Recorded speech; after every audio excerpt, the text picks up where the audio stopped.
Spanky got a call from a guy named Joe Schmo that some important people from Mr. Inoki, Antonio Inoki, was going to be at this dojo that they just opened up, and we didn't know much about it other than he was going to be there, and it was something like a tryout, and so we were going to go. We got invited to go and have a little tryout match or whatever. What ended up happening was we had our matches and everything like that, and nobody was really watching us. You know, it was more because Don Fry was there. Like Don Fry and those guys were there, so of course Mr. Noki and everybody was watching those guys because they're important people. We were just there, I think, kind of to make the place look full. I think is our purpose there. But then later they had another little tryout thing, and so it's one of those things where I was in San Francisco and they're in LA, which is like a 5 or 6 hour drive, and they said, "Oh, can you be here, whatever, for this little tryout thing?" And I was thinking, well, I remember what the tryout thing was like last time. But if you don't go and then somebody ends up going over, then you're going to kick yourself in the butt. And so, you go down and then you come back and the same thing happened as before. And then I think I went down one more time and Shinya Makabe, Mr. Makabe was there. And, and so was one of the bookers was there and everything. And so they saw it or whatever. And Mr. Makabe said, it was like a 5-day tryout thing. I could only come for 1 day because I had to go back up to APW and train and stuff. And Mr. Makabe said, to everybody, because there's a lot of LA guys who would just come down for just 1 day and expect to get a deal from just coming down for 1 day. And Mr. Makabe said to everybody, he said, listen, you guys can't expect to get a job in New Japan by coming down here 1 day. And oh, wow, this guy came here 1 day and it looked great. What impresses him more than anything else, I think, is dedication, how much you're willing to give of yourself to pro wrestling. And so when I got back, I talked with Roland about it, and he agreed with me. He completely agreed with me. He said, if I were you, I would do the exact same thing. And like this, I didn't know I was going to be going over for New Japan. I had the intention of going down there just to learn, just to try and get an opportunity to go to New Japan.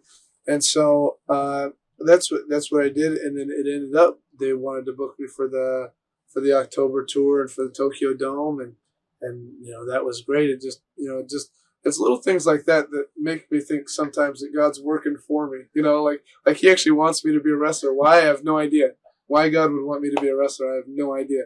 But it's just it's just little icing on the cake like that. Something like that would work out because I'm just kind of I went down there planning on living in my car. And then they let me live at the dojo, so I was sleeping on the floor. Now, when I came back from the tour, they're letting me stay at their little dorm there that they have for the Japanese wrestlers when they come over. And I don't know how long I'll be able to stay there, but now I even have a bed, and so it's like, woo! I'm king of the world. So, what's the schedule like at the dojo? We trained before we left for New Japan. We were training. I think training started at 1:30.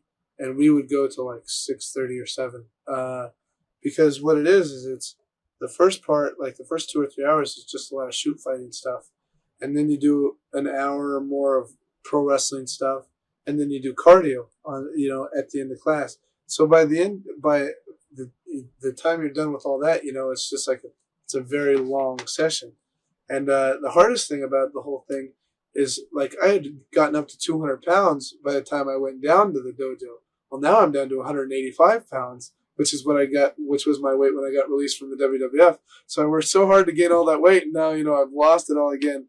But I think I've kept on some of the muscle mass and whatnot. And so the scheduling of it is pretty hard because it's 5 days a week. It's Monday through Friday.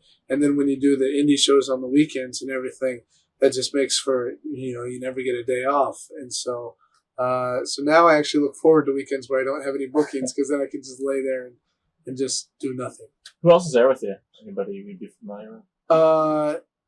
Me, the Cubanitos, who now wrestles the Havana Pitbulls, Pinoy Boy. Hardcore Kid is coming down there now. Who's coming down there now is, I don't know if too many people remember him, but Tony Rocco, who he went over for New Japan and everything. Like last time he said he went over there was like 82 or something like that, but he had a feud with Fujinami or whatever. And he goes in there and he'll shoot with us, and he does the cardio and he does all that kind of stuff. And I don't know how old he is. I don't even want to guess, because that would be disrespectful. But he goes out there and he works just as hard as the rest of us, and he has no reason to do it. He just does it because he loves wrestling. So that's pretty much it. Justin McCauley is kind of the guy in charge of the shoot fighting stuff. And so him and Waleed Ishmael teach us the shoot fighting, and Justin's going over from New Japan and stuff to do tours over there. But that's about it, I think. Oh, and John Black. John Black is a really nice guy, but I don't think he's been outside of LA too much. So, what did you think when they told you when they invited you to come over to Japan for the last tour? Oh, I was pumped. I never thought I'd be wrestling for the WWF when I started because I thought I was too small. I thought maybe WCW at one. This is how I think everybody has a picture, an idea in their mind of how their career will go. And my picture was, I'd go down to Texas, I'd train, I'd try and do indies just around Texas for a year or two. Then maybe I'd get to do indies like more in the southeast region, and then I'd get to do more indies in the northeast type stuff. And then after about 5 years, maybe I'd get a chance to go to Japan. And then after about 4 or 5 years over there, maybe I'd get a shot in WCW. And it went completely backwards. It was just, I went from going to the WWF to the indies to Japan and all sorts of goofiness. And but I was really excited for it because those guys are awesome. Did you feel any pressure to perform up to a certain level when you were there? Yes, definitely. And you have such high expectations of yourself, and you don't want to go out there and wrestle Jushin Liger and be like, and have him think you're a schmo, just like some guy who just, who just started wrestling or whatever. So there was a lot of, you placed a lot of pressure on yourselves, but throughout the tour, it seemed like a lot of the pressure was taken off because you get more comfortable with the guys and stuff like that, and you still want to improve and you still want to do your best, but there's not nearly as much pressure. How was it like working against Liger?